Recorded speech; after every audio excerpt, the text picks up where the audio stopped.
day I walked into a tool and die shop out in the boonies, and the man said to me, "You know, I'm going to have my wife call you. We have an issue." And I thought, oh boy, here we go. So she Oh, yeah, called. you had that negative feeling in your gut Yeah, about the tool yeah, and die yeah. company. Yeah, yeah, yeah. Something's really wrong. This is only a tool and die shop. Okay. I mean, this is not a big deal. Yeah. And the woman called me back and said, I have a claim and the insurance company won't tell me why they can't pay it. And I said, that doesn't make sense. They have to tell you why they can't pay it.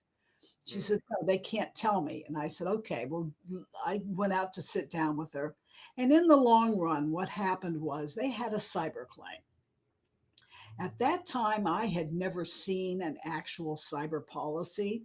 Most insurance companies didn't write them. Most insurance agents and claims adjusters had never seen one. And what happened was when this lady presented the claim, the insurance company literally didn't know what to do with it.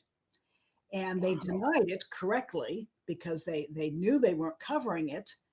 Um, but Ah, what but I she was found, making the claim. she was making the claim, and what they did was they gave her $10,000 out of another section of the policy just to cover the computers themselves. But what had happened, That's unfortunately, a decent effort. well, yeah, I mean, Kinda, they maybe. tried something. Yeah. They knew they couldn't give her what she really needed. Um, she had an addicted daughter.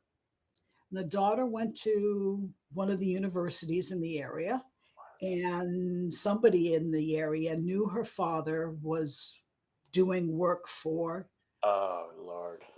a Caterpillar. Okay, for Caterpillar. And the job for Caterpillar happened to be for the Department of Defense. Oh, So what they heavens. wanted, of course, was the schematics. And they took down the entire system because she sold them the password. Oh, my So, god. yeah, it was nasty. They ended up losing their business entirely in the long run. But in the meantime, it gave me my entrance into the cyber field Oh, my because god. I had no idea what was going on. And I came back to the office and I said, who do I call? Who do I talk to?